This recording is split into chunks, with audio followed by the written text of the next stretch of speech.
ભક્તિ યુવાન થતી જાય છે, પણ જ્યાં સુધી જ્ઞાન અને વૈરાગ્ય યુવાન નહીં હોય તમારામાં, ત્યાં સુધી ભક્તિ પણ સુખી નહીં રહે.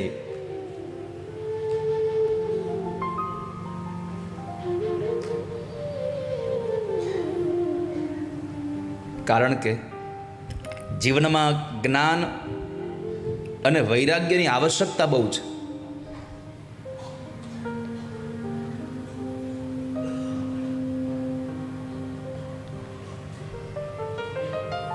તો નારદજીએ પ્રશ્ન કર્યો, તમારી સાથે આવું કેમ થયું? તમે યુવાન, તમારા દીકરા વૃદ્ધ.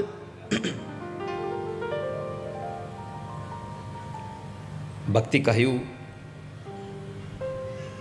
ઉત્પન્ના દ્રવિડે સાહં વૃદ્ધિ કર્ણાટકે ગતા ક્વચિન મહારાષ્ટ્રે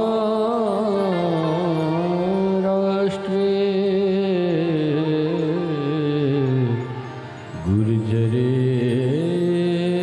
જીર્ણતા ગતા. ક્વચિન મહારાષ્ટ્રે. દ્રવિડમાં ઉત્પન્ન થઈ, કર્ણાટકમાં મોટી થઈ, મહારાષ્ટ્રના અનેક પ્રાંતોમાં ચાલતી હું અહીંયા ગુર્જરમાં આવી તો વૃદ્ધ થઈ ગઈ. પણ મેં વૃંદાવનમાં યમુનાના જળમાં સ્નાન કર્યું. હું યૌવન થઈ, પણ મારા બે દીકરાઓ વૃદ્ધના વૃદ્ધ રહ્યા. કૃપા કરીને મારા દીકરાઓને જગાડો. જો નહીં જગાડો તો ઇદમ સ્થાનમ પરિત્યજ્ય વિદેશમ ગમ્યતે મયા. હું આ સ્થાન છોડીને પરદેશમાં ચાલી જઈશ.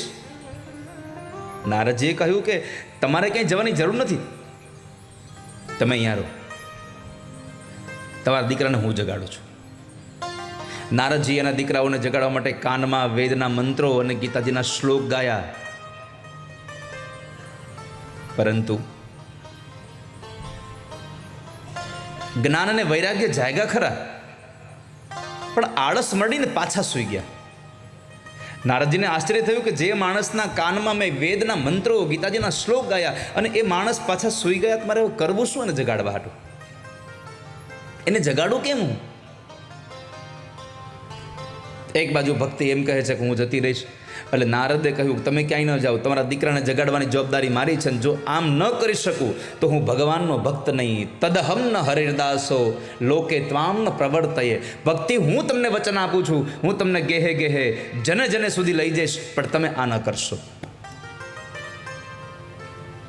તમે આવું ન કરો, તમે ક્યાંય ન જાઓ. તમારા દીકરાઓને જગાડવાનો ઉપાય હું શોધીને આવું છું. આ સાધુ છે, જુઓ. સાધુ કોણ?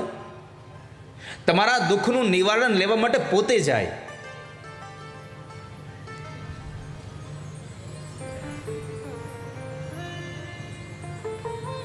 આપણે પેલા ખબર છે, આપણે આપણી ભાષામાં આયુર્વેદિક ડૉક્ટર એટલે કે દેશી ઓહડિયાવાળા ડૉક્ટર કહેતા.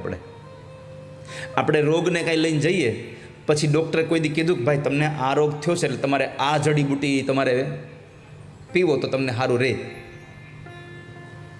આ જડીબુટી લઈ આવો, આવું કીધું કોઈ દિવસ? તમે એવા ડૉક્ટર પાસે જાઓ કે જે ડૉક્ટર તમારા રોગની ઓળખાણ મેળવ્યા પછી એની દવા એ પોતે તમને લઈ આવીને આપવો જોઈએ. પેલાના જે આપણા ઔષધિવાળા જે વૈદ હતા એ પોતે જંગલમાં જઈ ઔષધિઓ ભેગી કરી અને એની ફાકી બનાવીને તમને પછી આપતા, લ્યો હવે તમે આ પીવો, આનથી રોગ વયો જાય. નારદે કહ્યું તમે ક્યાંય જાઓ માં, આનું નિવારણ હું લઈ આવું છું, આને હું જ લઈ આવી દઉં છું, આપ અહીંયા રહો. નારદજી નીકળ્યા છે, બદ્રી વિશાલ ક્ષેત્રમાં આવ્યા હતા.